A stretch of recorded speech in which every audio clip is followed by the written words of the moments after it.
Welcome to the MCAT Basics Podcast, brought to you by the physicians at Med School Coach.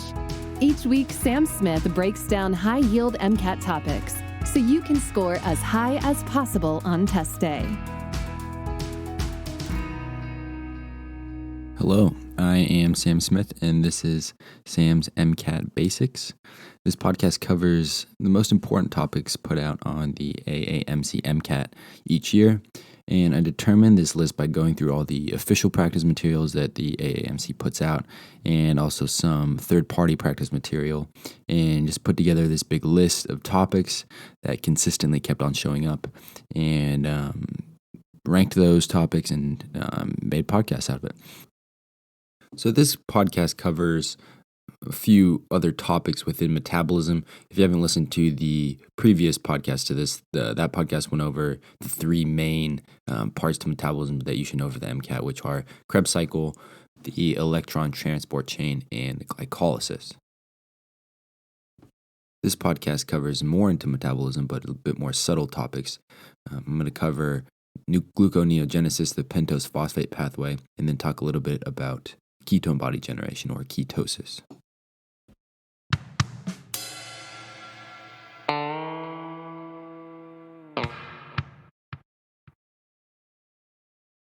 So again, these topics are a little bit less covered on the MCAT, but still very important, and I think you should know them. So here we go.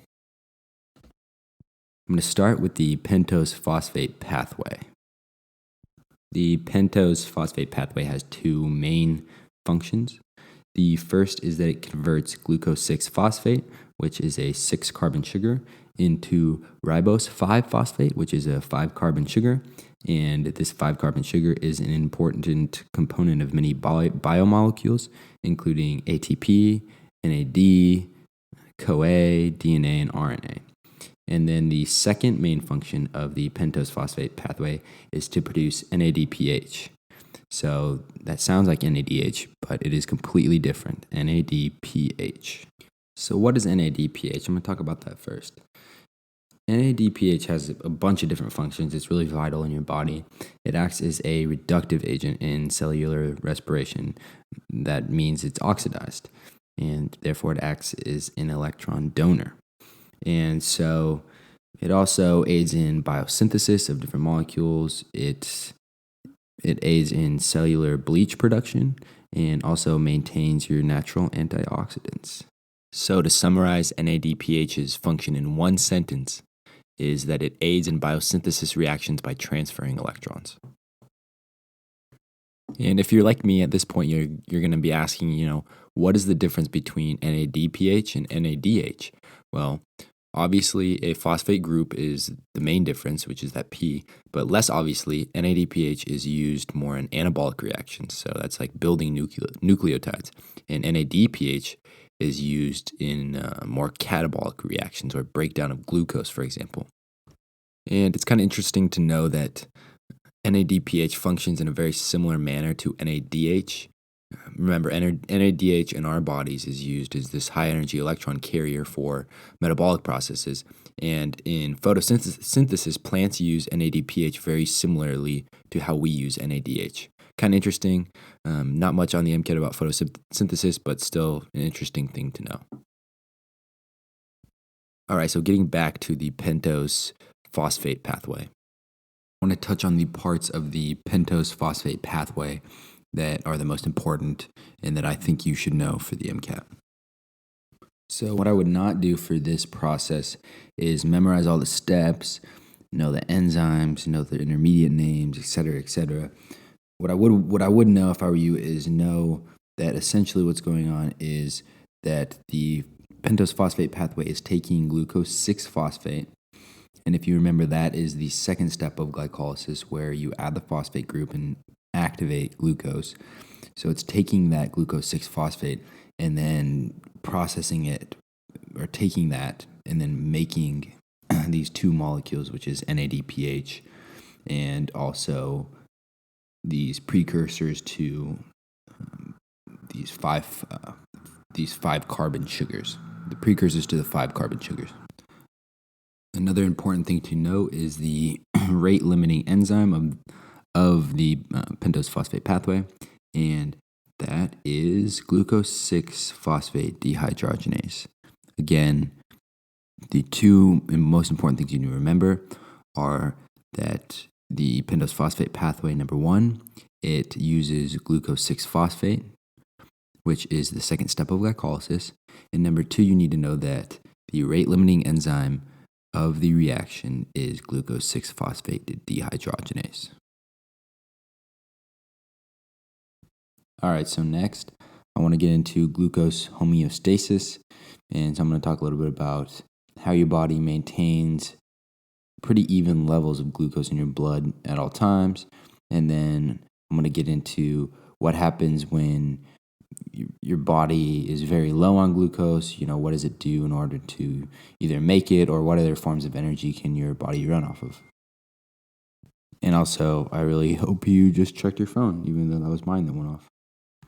All right, so your body regulates your blood glucose between about 70 to 130 milligrams per deciliter, which is a pretty tight window, but your body keeps it in between these levels.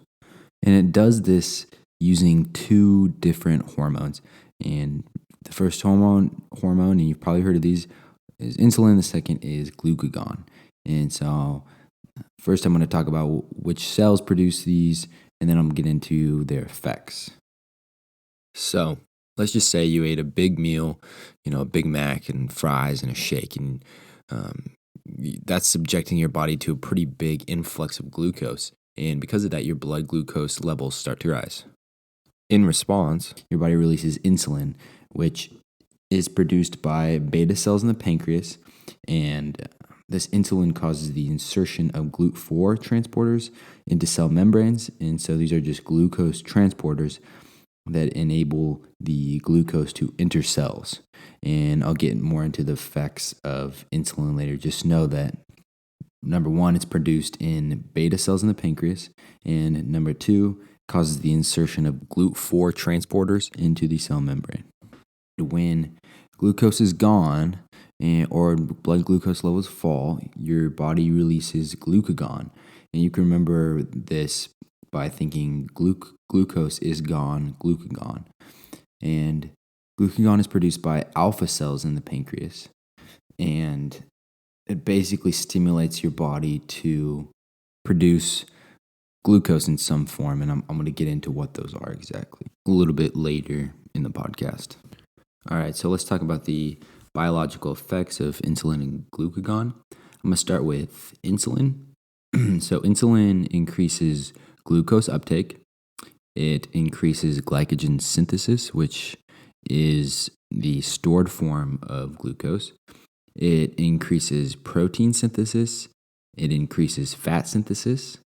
It decreases gluconeogenesis, which I will get into. It decreases glycogen mobilization, and that's just the breakdown of your stored glucose pools. And then it decreases lipid mobilization, breakdown of fats, and it also decreases protein degradation. So it's also important to note that insulin exerts its control partially through gene expression. All right, and glucagon does pretty much the exact opposite. So it decreases glycogen synthesis, decreases protein synthesis, decreases fat synthesis, decreases all the syntheses.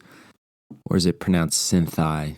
I don't know. Anyways, insulin also increases gluconeogenesis, glycogen mobilization, ketogenesis, which is another thing I'm going to talk about in a little bit, and increases protein degradation, and also increases the uptake of amino acids.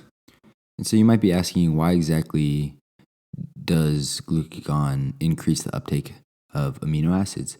Well, as I'll get to in a little bit, amino acids can be used either in the production of ketone bodies or in the production of glucose via gluconeogenesis.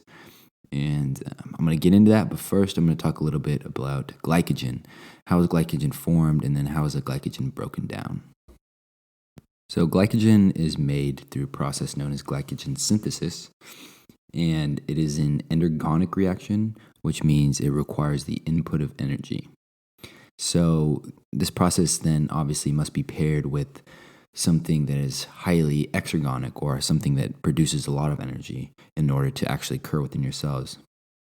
And so the reaction that is paired with glycogen synthesis is the hydrolysis of UTP to UDP. And so UTP is very similar to ATP.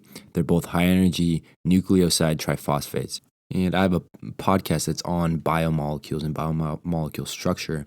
It might be out by the time you're listening to this. If not, just know it's coming out and you can learn more about nucleoside triphosphates.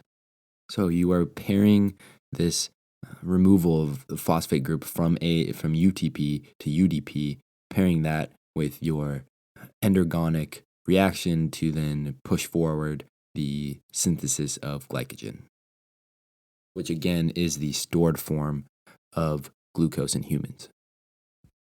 All right, so here's how this works. So you start with glucose, and the enzyme hexokinase, if you remember this from glycolysis, adds a phosphate onto the sixth carbon, so it forms glucose 6-phosphate. And then this glucose 6-phosphate is converted to glucose 1-phosphate by phosphoglucomutase. And then this glucose 1-phosphate is converted to UDP glucose via a reaction involving UTP. So the alpha phosphate of UTP, which is the one closest to the carbohydrate ring, reacts with the phosphate group already attached to glucose. And again, this is the glucose at the 1 position, or the number 1 carbon. And the result is UDP glucose and pyrophosphate, which is basically 2 linked phosphates. So it's PP. Which is, I'm not going to make a joke about that because I'm above that, but it's PP. And this reaction is catalyzed by a very long-named enzyme called glucose 1-phosphate uridyl transferase. Long word, sounds a little funny. But once you have this UDP glucose, it essentially acts as a monomer, and you can keep adding these UDP glucose monomers onto each other and create these chains of glucose, which are then stored as glycogen. And again, this polymerization is driven by the cleavage of UDP. And so it's a little more complex than this, obviously. There's a few different enzymes you should know. The first is called glycogen synthase, and this forms linear chains of glycogen, which are alpha 1,4 linked chains. And you also have an enzyme called the glycogen branching enzyme, and this forms branching chains. So these form alpha 1,6 carbohydrate bonds. So these are what create those branches off this main linear chain. All right, so now that you have a little bit of the basics on glycogen synthesis, and keep in mind that I'm really just kind of hitting the main basis here in terms of what you should know. I'm not getting super into depth, but the MCAT's not going to get super into depth with you. So just, you might get, and this is how I was very, I was thinking, okay, I want to know every single little detail I can. But in reality, you really want to just study. You want to know kind of the main points of each topic, because the chances of them asking you these really random questions are, number one, very slim, and number two, the odds of you actually studying this little teeny nitpick detail that you see on the MCAT are probably pretty slim too. All right, so on to glycogen breakdown. So glycogen is cleaved from the non-reducing ends of the chain by the enzyme glycogen phosphorylase. So non-reducing refers to the ends of the chain that contain the carbon that is only attached to one oxygen. So if you remember from organic chemistry or even biochemistry, the reducing end of the the reducing end of the glucose molecule is the one that contains that carbon that is attached to 2 oxygens. And it's called reducing because that's what somebody named it. No, just kidding. I don't know why it's called reducing end, and I don't know. I don't think you gotta know that. And if you have no idea what I'm talking about in terms of the non-reducing end and the reducing end, go look that up. It's pretty simple. So again, glycogen is cleaved from the non-reducing ends of the chain by the enzyme glycogen phosphorylase, and this cleaves glucose molecules off the linear chains. These, again, are alpha 1,4 bonds, and this produces monomers of glucose 1-phosphate. So then what happens to these glucose 1-phosphates? Well, these glucose 1-phosphate is then converted to glucose 6-phosphate by phosphoglucomutase. This is just the opposite pathway of what I described before. And then this glucose 6-phosphate can then either be directly fed into the glycolysis pathway, it can be turned into glucose via dephosphorylation, or it can enter the phosphate, the pentose phosphate pathway. So it's got a lot of different options. You just got to pick whatever you want. Pick your fancy. And so I know you definitely are probably thinking, well, what about those alpha 1,6 branched chains that you were talking about earlier? What happens to those? Well, a special enzyme is required in order to break those, and it is called a debranching enzyme. And a glycogen debranching enzyme works like this. So it breaks down. You're gonna have first of all, you have these long branches off the linear glycogen chain, and your debranching enzyme is gonna break off these monomers, these glucose 1-phosphate monomers, in the same way that the linear enzyme is gonna break it down.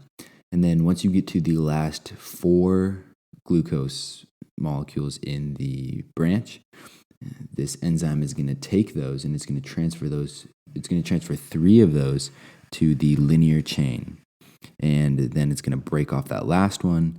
And so essentially what happened is you just move 3 of the last 4 residues of the glucose residues onto the linear chain, broke off that last one, and now your glycogen phosphorylase can break down those glycogen or those glucose monomers off. So again, that was probably a little bit confusing. The last 3 of them, the last 4, you take 3 of those, add them onto the linear chain. That very last one, it breaks off with a debranching enzyme, and then the 3 that you transferred are then broken down into monomers by the glycogen phosphorylase. In general, the thing I always try to say to our students, and certainly prospective students, people desire the product coming out of the DO schools. And we hear very, very positive feedback from program directors and institutions that for a long time have been accepting DO students. And certainly the stories about them becoming leaders and practitioners in those institutions. That was a clip from the Prospective Doctor podcast with the CEO and president of the American Association of Colleges of Osteopathic Medicine, or AACOM. The Prospective Doctor podcast is great. It features weekly interviews with interesting doctors and different figures in medicine. If you're a pre-med or medical student, I highly recommend it, and I really do listen every week, and I feel like I'm learning something new and valuable with each episode. So if you're looking for a new podcast, go search Prospective Doctor Podcast in your podcasting app and take a listen. All right, so the last 2 things I want to talk about here are gluconeogenesis and ketone body generation, or ketosis. So gluconeogenesis is a process in which you create glucose from other non-carbohydrate carbon sources. And so these carbon sources are fatty acids, amino acids, lactate, and so gluconeogenesis, in terms of amino acids, you can only use the glucogenic amino acids for gluconeogenesis. And the glucogenic amino acids are everything other than leucine and lysine. So remember that, have that memorized for the MCAT. The glucogenic amino acids, which feed into gluconeogenesis, are everything other than leucine and lysine. And this process uses the reversible enzymes from the glycolysis pathway. And still, though, it must get past the 3 irreversible steps of glycolysis. These are like roadblocks. You can't use these enzymes to go forward, you can't use those enzymes to go backwards in the process, so you must bypass those. And so this is how you bypass them. So starting here from the end of glycolysis, the first roadblock you need to get through is the pyruvate kinase. And so gluconeogenesis uses pyruvate carboxylase, which converts pyruvate to oxaloacetate to get past that irreversible step. All right, so the next enzyme that you must get past in glycolysis is phosphofructokinase. And so to do this, you use an enzyme called fructose 6-bisphosphatase, and that takes fructose 1,6-bisphosphate and it converts it to fructose 6-phosphate. So if you remember from glycolysis, phosphofructokinase went the opposite way. It converted fructose 6-phosphate into fructose 1,6-bisphosphate. And lastly here, the last hurdle we need to jump over in this process is the enzyme hexokinase. And so hexokinase, if you remember, adds a phosphate group to the glucose and kind of activates it. And so you use, in this case, the enzyme used to bypass this process is an enzyme called glucose 6-phosphatase. And that converts glucose 6-phosphate back to glucose. And boom, you're at glucose. And that is how your body essentially takes this pyruvate, or takes all these carbon sources and converts them into glucose. And obviously I skipped a lot of steps, but just remember you can use a lot of these different non-carbohydrate carbon sources, feed them back into a lot of these glycolysis enzymes, and a few that aren't glycolysis enzymes, and you can get back to making glucose.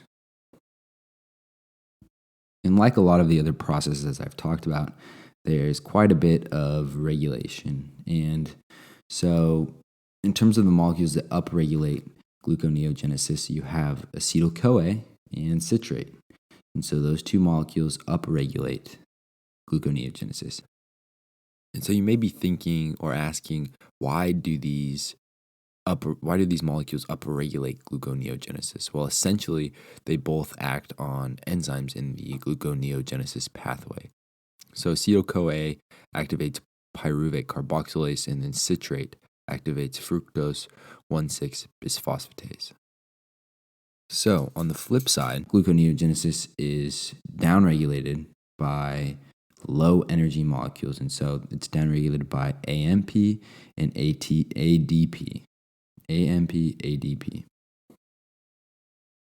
And the enzymes that are regulated are these enzymes that are used to bypass the irreversible steps of glycolysis. All right, well, the last thing I want to touch on is something that you have probably heard in terms of a diet. I'm sure you know a Dave or, a Brad who's really into CrossFit. He's got long hair, most likely wears it in a man bun. And, Brad just won't quit telling everyone how much he loves the keto diet. Oh, yeah, brother. I've been on the keto diet since 1991. So, what is ketosis? Well, your body starts to generate these ketone bodies after periods of prolonged starvation, and this is usually after gluconeogenesis occurs. And so after your body has been using the gluconeogenesis pathway, it diverts a bunch of oxaloacetate from the liver, and after a while this leads to a buildup of acetyl-CoA, and then this acetyl-CoA is then used to generate ketone bodies, which is why this usually occurs after gluconeogenesis. And these ketone bodies come in two forms. So number one is called acetoacetate, and the second is called beta-hydroxybutyrate.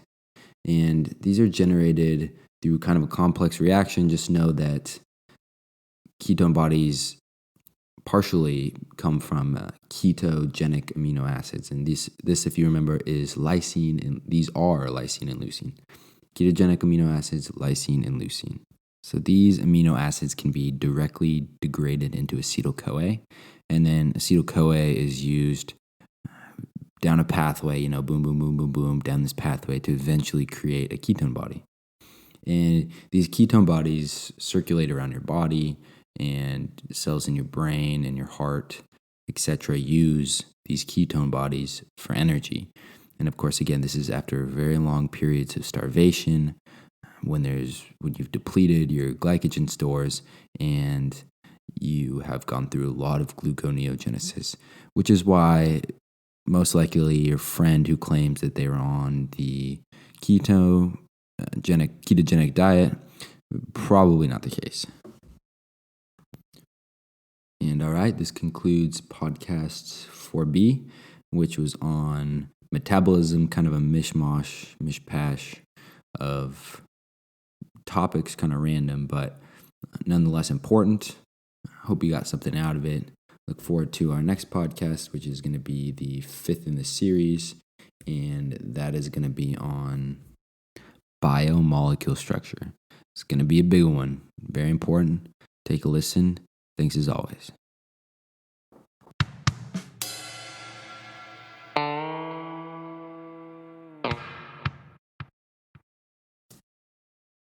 All right, so now for the segment called MCAT Advice of the Day.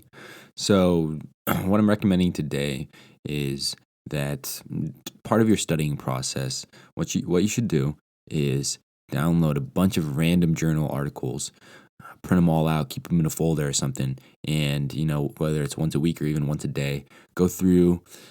You don't have to read the whole thing. Read sections of it and try to be able to understand what they're talking about. So the way the MCAT is kind of formatted is it's like reading a random scientific paper. So the more you're able to read them, stay focused on what you're reading, and be able to analyze them, the better. So when I was studying, I would take Wednesday mornings and I'd do these readings where I just read a bunch of papers, and it gets really boring, but the whole point is to kind of train yourself to, even when you're bored, keep reading and be able to pull out information. So that was good practice for me. Something you can incorporate into your studying as well.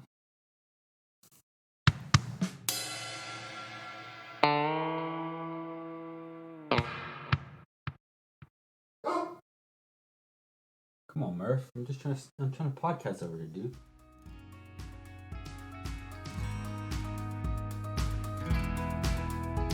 Each episode of MCAT Basics is brought to you by Med School Coach. To access Med School Coach services, including MCAT tutoring and medical school admissions advising, visit our website at medschoolcoach.com. Good luck as you prepare for the MCAT, and we hope you tune in again next time.